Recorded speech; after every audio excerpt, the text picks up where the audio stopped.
नमस्कार दोस्तों, कुंदन एकेडमी के हिंदी ज्ञान यूट्यूब चैनल में आपका स्वागत है। आज हम पुनः वर्णमाला के वस्तुनिष्ठ प्रश्न लेकर आए हैं। पार्ट फर्स्ट हमने देख लिया था और पार्ट सेकंड पढ़ने जा रहे हैं। हमने 18 से 19 क्वेश्चन पार्ट फर्स्ट में देखा था, तो पिछली वीडियो जरूर देखिएगा। अब हम सेकंड पार्ट को देखने जा रहे हैं और एक एक करके हम सभी वस्तुनिष्ठ प्रश्नों को देखेंगे। महत्वपूर्ण है दोस्तों, क्योंकि कहीं ना कहीं ये पेपर में पिछले पेपर्स में आए हुए क्वेश्चन है का मैंने संकलन किया है। तो हमने जो मेहनत किया है आप ढंग से पढ़ेंगे और इसका लाभ आपको जरूर मिलेगा। ठीक है दोस्तों, तो चलते हैं। देखिएगा अगला क्वेश्चन है, शुरू करते हैं। 19वां नंबर है, ए ऐ वर्ण कहलाता है। क्या कहलाते हैं दोस्तों? देखेंगे ए ऐ वर्ण कहलाता है। ऑप्शन है नासिक, मूर्धन्य, ओष्ठ और कंठ तालव्य। देखिएगा दोस्तों, ए और ऐ स्वर क्या कहलाते हैं? हमने आपको बताया था कि हिंदी भाषा में जो मूल स्वर होते हैं उनकी संख्या 4 होती है। आ, ई, उ, री होते हैं। और जो दीर्घ स्वर होते हैं, दीर्घ आ, दीर्घ ई और दीर्घ उ कहलाते हैं। इनकी संख्या 3 होती है। और जो संयुक्त स्वर होते हैं, ए, ऐ, ओ, औ कहलाते हैं। तो देखिएगा ए, ऐ जो ध्वनियाँ है ये कहाँ से बोली जाती है, इनका उच्चारण प्रेस क्या होता है? देखिएगा आ प्लस ई के योग से ए बनता है दोस्तों। क्या बनता है? ए। यहाँ देखेंगे आ जो है तो कंठ वर्ण होता है और ई जो है तो तालु वर्ण होता है। अतः ए ऐ जो ध्वनियाँ होंगी कहाँ से बोली जाती हैं? कंठ तालव्य कहलाती हैं। कंठ और तालु के योग से बनती हैं। अतः ऑप्शन डी सही है। यहाँ कंठ जो तालव्य लिखा हुआ है ये क्या कहलाएगा दोस्तों? ये ए ऐ वर्ण का उच्चारण प्लेस होता है, कंठ तालव्य। ठीक है, आगे चलते हैं, अगला क्वेश्चन देखते हैं। तो इसी प्रकार देखेंगे जो 20 क्वेश्चन है, क्वेश्चन नंबर जो 20 है इसमें देखेंगे हिंदी वर्णमाला में अयोग वाह्य वर्ण कौन से हैं। ध्यान से देखेंगे, क्वेश्चन 20 है, हिंदी वर्णमाला में अयोग वाह्य पूछ रहा कि कौन से होते हैं। देखेंगे अ, ई, उ, अंग, आहा। दोस्तों हमने आपको बताया था कि अयोग वाह्य कौन से कहलाते हैं? अंग और आहा कहलाते हैं। हिंदी भाषा में जो 52 वर्ण होते हैं इनमें अयोग वाह्य को अपना अलग स्थान दिया गया है। अंग और आहा क्या होते हैं? अयोग वाह्य। दोस्तों अयोग वाह्य की डिफिनेशन होती है कि वे वर्ण जो ना तो स्वर होते हैं और ना ही व्यंजन होते हैं, बल्कि स्वर और व्यंजन के गुण समाहित किए होते हैं, अयोग वाह्य कहलाते हैं। अयोग वाह्य 2 प्रकार के होते हैं। अनुस्वर पहला होता है अनुस्वर और दूसरा होता है विसर्ग। अनुस्वर में अंग आता है और विसर्ग में आहा आता है। आशा करता हूं कि दोस्तों समझ में आ रहा होगा। और अयोग वाह्य संबंधी हमने एक वीडियो बनाया था, तो आप उसको देखेंगे तो और ढंग से क्लियर होगा। आगे देखते हैं, अगला क्वेश्चन देखिएगा। हम 21वां क्वेश्चन देखने जा रहे हैं। यहाँ कौन सा है? 21वां क्वेश्चन देखने जा रहे हैं कि निम्नांकित में से बताइए कि नवीन विकसित ध्वनियाँ कौन सी हैं। देखना है, 21वां क्वेश्चन है कि नवीन विकसित ध्वनियाँ कौन सी हैं। देखेंगे ख, ग जिसमें नुक्ता लगा हुआ है लास्ट में, उ ये स्वर हैं, ए ऐ ये भी स्वर हैं, श ये क्या है? ये भी व्यंजन है। तो देखेंगे जो ख और ग है, ऑप्शन ए इसका आंसर क्या होगा? राइट आंसर क्या होगा? ए। कैसे दोस्तों? नवीन ध्वनियाँ इसलिए हैं कि हिंदी भाषा में 5 ऐसी ध्वनियाँ हैं जिनको आगत वर्ण कहा जाता है। क्या? आगत, या बाहर अन्य देश की भाषा से आया हुआ है, या कह सकते हैं कि फारसी की जो वर्ण है 5 हैं। कौन कौन से हैं? क, देखेंगे क, ख, ग, ज और फ, जिनके अंत में देखेंगे यहाँ नुक्ता लगा होगा। ठीक है दोस्तों, ये नुक्ता लगा हुआ है, इनको नुक्ता वर्ण कहते हैं या तल बिंदु भी कहते हैं। क्या? नुक्ता वर्ण, तल बिंदु या फारसी के वर्ण कहा जाता है। अतः हिंदी में इनको आगत वर्ण भी कहा जाता है या इनको नवीन विकसित ध्वनियाँ भी कहा जाता है। तो आशा करता हूँ दोस्तों समझ में आया होगा। चूँकि उ स्वर है, कौन सा है? ओष्ठ वर्ण है। ए क्या होता है? ये कंठ तालव्य होता है। औ क्या कहता है? कंठ ओष्ठ होता है। और श ये क्या कहलाते हैं? ये ऊष्म वर्ण कहलाते हैं। तो दोस्तों आशा करता हूँ कि बात आपको समझ में आई होगी। जो 21वां क्वेश्चन है, नवीन विकसित ध्वनियाँ है, तो कौन से होंगे? ऑप्शन ए है ख और ग, जिनमें नुक्ता लगा होगा। ठीक है, अगला क्वेश्चन है देखेंगे 22 नंबर क्वेश्चन है। क्वेश्चन नंबर 22 में देखेंगे ऑप्शन है, लिखा है कि निम्न में से कौन सा घोष वर्ण है। घोष देखिएगा दोस्तों, हमने जब व्यंजन आपको पढ़ाया है तो आपको याद होगा कि घोष के आधार पर व्यंजन जो होते हैं तो दो प्रकार के होते हैं। यहाँ घोष से आशय दोस्तों किससे होता है, घोष से आशय कंपन से होता है। तो देखिएगा घोष मतलब जब कंपन होता है तो इसके आधार पर दो प्रकार के व्यंजन होते हैं, सघोष और अघोष। सा मतलब सहित होता है, मतलब कंपन सहित सघोष हो गया। आ मतलब नहीं होता है, अघोष मतलब जिसमें कंपन पैदा ना हो। तो देखिएगा ऐसे वर्ण जिसमें कंपन पैदा होता है जिनके उच्चारण में वो सघोष कहलाते हैं, और वे वर्ण जिनके उच्चारण में कंपन पैदा स्वर तंत्रियों में कंपन पैदा ना हो वो क्या अघोष कहलाते हैं। तो कह क्या रहा है, निम्न में से कौन सा घोष वर्ण है। घोष मतलब सघोष ही कह सकते हैं। तो देखेंगे यहाँ ऑप्शन के ऊपर निर्भर करता है। ऑप्शन क्या क्या दिया है देखिएगा, यहाँ ऑप्शन दिए हुए हैं ख ऑप्शन है ख, बी ऑप्शन है च, और स ऑप्शन है मा, और द ऑप्शन है ठ। तो घोष वर्ण मतलब सघोष कौन सा है। आपको हमने बताया था कि जो प्रथम और द्वितीय वर्ग होते हैं वर्ण होते हैं क्या कहलाते हैं, अघोष। कौन कौन से, क ख च छ ट ठ त थ प फ। तो यहाँ देखेंगे च भी अघोष है, ठ भी अघोष है, ख भी अघोष है, तो बचा क्या, माँ। अतः दोस्तों कहना मैं ये चाहता हूँ कि जो सघोष या घोष वर्ण है वो कौन सा है, माँ है। तो इस प्रश्न का उत्तर क्या होगा, श होगा, माँ। माँ क्या होगा, सघोष वर्ण कहलाता है। बाकी सब के सब क्या है, ये अघोष वर्ण है, तीनों ऑप्शन। ठीक है दोस्तों, तो क्लियर हुआ। चलिए हम आपको बताते चलते हैं जिससे आपको जानना भी जरूरी है, केवल ऑब्जेक्टिव बस क्लियर नहीं करना, बाकी कई चीज़ आपको जानना भी है इसके दौरान। देखिएगा अगला क्वेश्चन 23 नंबर है, 23 क्वेश्चन। छ ध्वनि किसके अंतर्गत आती है। छ देखेंगे छतरी वाला छ है यहाँ। छ ध्वनि किसके अंतर्गत आती है।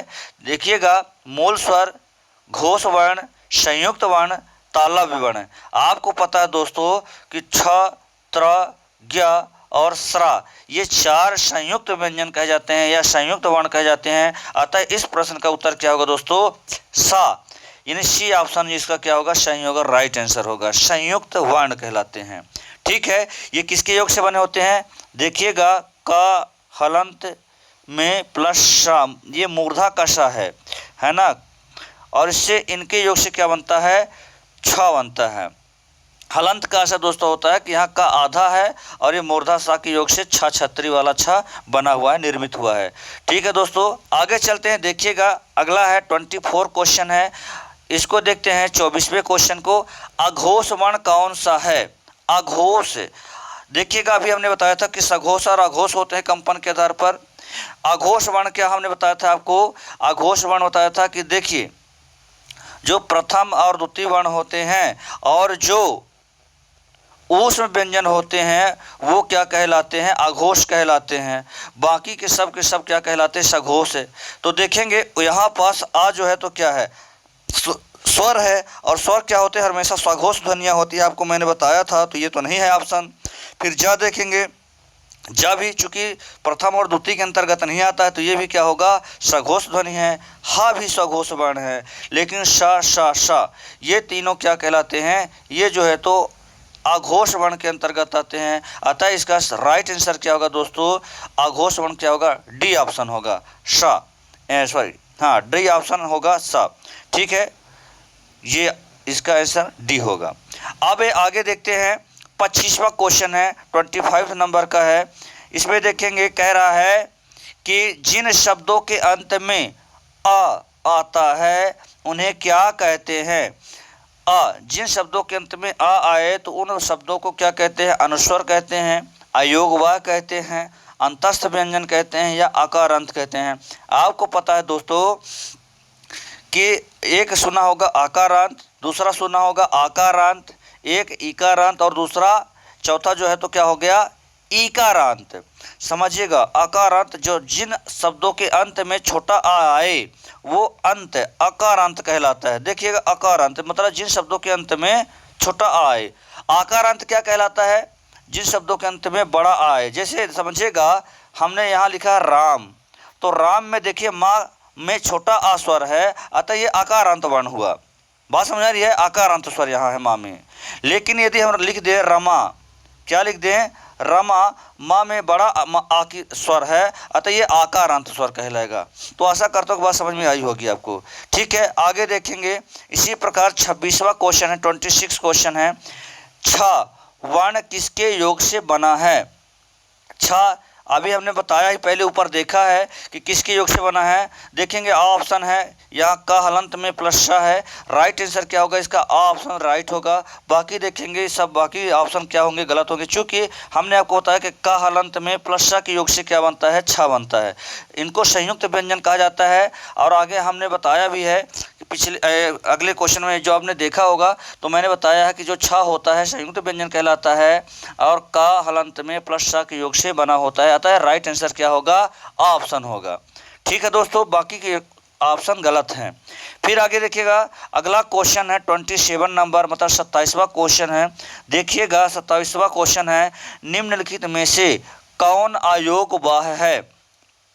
देखेंगे, विसर्ग, महाप्राण, संयुक्त व्यंजन, अल्प प्राण।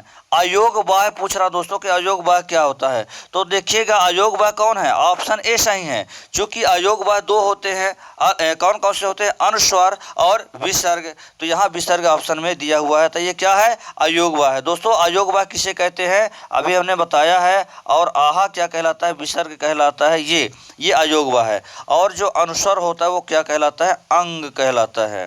तो समझिएगा कि अनुस्वार और विसर्ग अयोगवाह ही कहलाते हैं। अब आगे देखिएगा 28 क्वेश्चन है, 28वां क्वेश्चन है, निम्नलिखित में से कौन एक संयुक्त व्यंजन नहीं है। तो देखना है संयुक्त व्यंजन, हमको बताना कि संयुक्त व्यंजन नहीं है कौन सा है। इसमें ऑप्शन ए है छ, ब मूर्धा का सा है, स त्र है, और द में क्या है, ज्ञा है। तो देखिएगा छ त्र ज्ञा संयुक्त व्यंजन कहलाते हैं, है ना। और कौन कहलाता है, स्रा। स्रा भी क्या कहलाता है, संयुक्त व्यंजन। चूंकि ये किसके योग से मिला होता है, शेटी वाला स प्लस रा के योग से मिला होता है।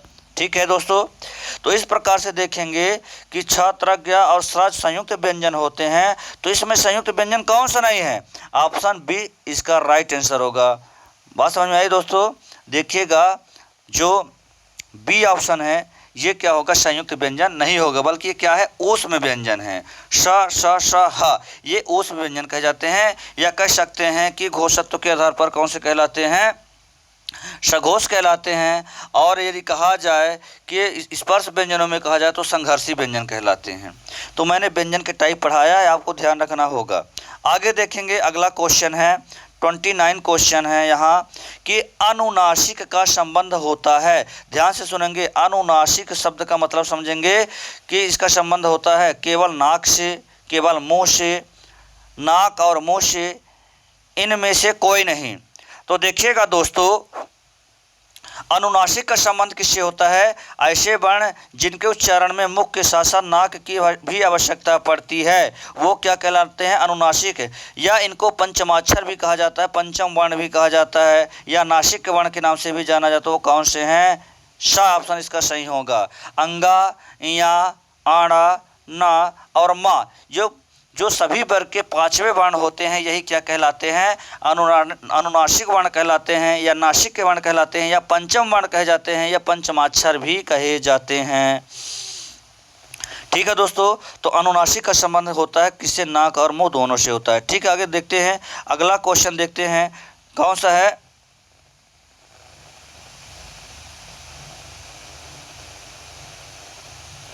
आगे देखेंगे, तीसरा क्वेश्चन, हिंदी वर्णमाला में स्वरों की संख्या है। क्या दोस्तों, हिंदी वर्णमाला में स्वरों की संख्या है 8, 9, 11, 14 है। आपको पता है दोस्तों कि हिंदी वर्णमाला में स्वरों की संख्या हमने आपको बताया था कि 11 होते हैं। स्वरों की संख्या कितनी है, 11 है। 4 लघु स्वर होते हैं, 3 दीर्घ स्वर होते हैं, और 4 संयुक्त स्वर होते हैं, जिनको दीर्घ स्वरों के अंतर्गत ही, यदि मात्रा में कहा जाए तो दीर्घ स्वर ही कहलाते हैं, संयुक्त स्वर। तो इस प्रकार से देखेंगे स्वरों की संख्या कितनी होती है, 11 ही होते हैं। मान्यता प्राप्त स्वरों की संख्या 11 होती है। आगे देखिएगा, अगला क्वेश्चन है 31 क्वेश्चन है, भाषा निर्माण की इकाइयों का सही अनुक्रम है। क्या भाषा निर्माण की इकाइयों का सही अनुक्रम है, मतलब सही क्रम बताना है दोस्तों कि भाषा के निर्माण की सही क्रम आपने क्लास में पढ़ा है। अब देखते हैं इसके ऑब्जेक्टिव क्वेश्चन आपको बताना है। देखिएगा, तुरंत आप भी दिमाग लगाना। आ ऑप्शन है, यहाँ देखेंगे शब्द, ध्वनि, वाक्य, पद, तो ये सही नहीं है। इसी प्रकार देखेंगे शब्द, वाक्य, ध्वनि, पद, क्या ये क्रम सही है? नहीं है। देखेंगे सी ऑप्शन है पद, वाक्य, ध्वनि, शब्द। दोस्तों आपको पता है कि ये भी क्रम सही नहीं है। भाषा निर्माण की इकाइयाँ कह रहा है, तो भाषा निर्माण की सही इकाई क्या है? देखेंगे भाषा निर्माण की सही इकाई क्या है? ऑप्शन डी सही होगा। क्यों? कि सबसे छोटी इकाई ध्वनि या वर्ण होती है, फिर शब्द या पद होते हैं, और फिर उसके बाद लास्ट में क्या आता है? वाक्य आता है। पर सभी का क्रम देखेंगे, सबके क्रम जो है तो अशुद्ध हैं। और यदि देखें नीचे से ऊपर की ओर देखें तो सबसे पहला सही सटीक क्रम कौन सा है? डी ऑप्शन है ना। देखेंगे दोस्तों कि जो डी ऑप्शन है इसका क्या है? ध्वनि, शब्द या पद, फिर उसके बाद वाक्य आते हैं, यही क्रम क्या होगा? सही होगा। अतः भाषा या ध्वनि निर्माण, भाषा की इकाइयाँ कौन है ना? नीचे से ऊपर की ओर जाते हैं, भाषा की सबसे छोटी से सबसे बड़ी इकाई की ओर जा रहे हैं, तो कौन सा? ध्वनि, शब्द, पद और वाक्य होगा। Option D is right answer है। आगे देखेंगे क्वेश्चन नंबर 32 है, 32 क्वेश्चन है। निम्नांकित में से उच्चारण स्थान के आधार पर कंठ से लेकर मुख विवर में उच्चरित व्यंजन ध्वनियों का सही अनुक्रम है। दोस्तों आपको बताना यह है कि जो मानव शरीर में स्वर तंत्र होते हैं, कंठ, तालु, मूर्धा, दंत और ओष्ठ होते हैं, तो इनका सही अनुक्रम क्या है? तो देखिएगा यहाँ पास आपको पता है, जैसे कि मैंने क्लास में भी आपको पढ़ाया था, सही अनुक्रम बताया है। यहाँ देखिएगा सही क्रम क्या है? कंठ, तालव्य, वत्सर या मूर्धा कहते हैं, दंत या ओष्ठ। ऑप्शन ए ही सही है। आगे देखें तालव्य पहले नहीं आता, पहले कंठ ही आता है, फिर कंठ बाद में दिया जाता है, ये गलत है। दंत बाद में नहीं आता है, ये बाद में आता है, पहले नहीं आता है। ओष्ठ भी बाद में आता है, पहले सबसे पहले क्या आता है? कंठ आता है, फिर तालु आता है, फिर मूर्धा आता है। मूर्धा मतलब वत्सर से इसमें लिखा है, तो ये क्या है? ये मूर्धा ही है। और दंत आता है, और सबसे लास्ट में ओष्ठ ही आता है। अतः सही क्रम क्या होगा? ऑप्शन ए सही होगा, आ ऑप्शन सही होगा। ठीक है दोस्तों, अगला क्वेश्चन देखते हैं। देखिएगा 33 नंबर क्वेश्चन है कि डाल शब्द में किन वर्णों का प्रयोग हुआ है? डाल शब्द में देखिएगा, डाल में डा शब्द का, यहाँ दोस्तों देखिएगा ये डा के लिए बताया गया एक्चुअली में। डाल में डा जो है शब्द में किन वर्णों का प्रयोग हुआ है? उच्छिप्त व्यंजन, संघर्षी व्यंजन, या कौन से? इसमें आगे ऑप्शन क्या दिया हुआ है? मूर्धा वर्ण या कंठ तालव्य। तो दोस्तों आपको पता है कि डाल में डा है, तो डा क्या है? मूर्धा वर्ण कहलाता है, चूँकि टा लाइन का है। देखिएगा, समझिएगा कि हमने बताया था कि ट, ठ, ड, ढ और अणा ये किस में आते हैं? ये आते हैं मूर्धा वर्ण में। कंठ, तालु, मूर्धा, क, च, ट, तो टा क्या है? मूर्धा वर्ण में आता है। तो यहाँ डाल शब्द का प्रयोग हुआ है, अतः डा प्रयोग में आया है, तो ये मूर्धा वर्ण कहलाएगा। अतः इसका राइट आंसर क्या होगा? सी ऑप्शन आंसर सही होगा, मूर्धा वर्ण होगा। ठीक है दोस्तों, अब आगे देखिएगा, आगे देखना है। अगला क्वेश्चन है 34 क्वेश्चन, 34 क्वेश्चन है, अघोष व्यंजन है। ये 4 ऑप्शन दिए हैं, इसमें बताना है अघोष व्यंजन कौन है? ख, ग, ज और रा। अघोष वर्ण कौन से होते हैं? पहला और दूसरे वर्ण क्या होते हैं? अघोष वर्ण होते हैं। क, ख, च, छ, ट, ठ, त, थ। तो ख भी अघोष है। यहाँ देखेंगे कि ख जो है तो क्या है? अघोष है। ग नहीं है, र भी अघोष नहीं है, और ज भी नहीं है। अतः क्या है? इसका राइट आंसर क्या होगा? आ होगा, चूँकि क, ख सेकंड नंबर में आ रहा है, और पहला और दूसरा वर्ण क्या कहलाते हैं? अघोष वर्ण कहलाते हैं।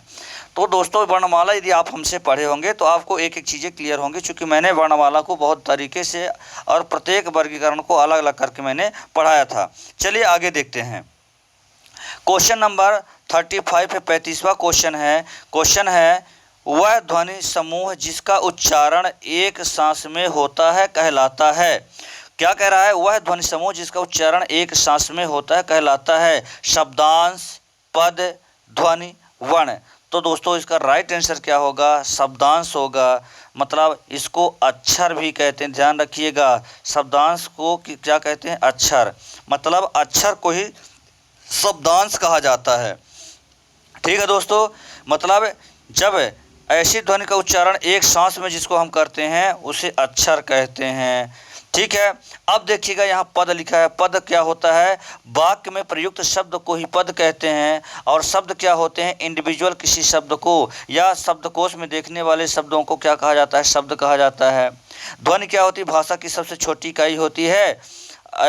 ये जो कि ओरल रूप होता है या मौखिक रूप होता है। और भाषा की सबसे छोटी इकाई क्या होती है, वर्ण भी होती है, लेकिन ये लिखित इकाई होती है ना। इसलिए ध्वनि या वर्ण सबसे भाषा की सबसे छोटी इकाई होती है।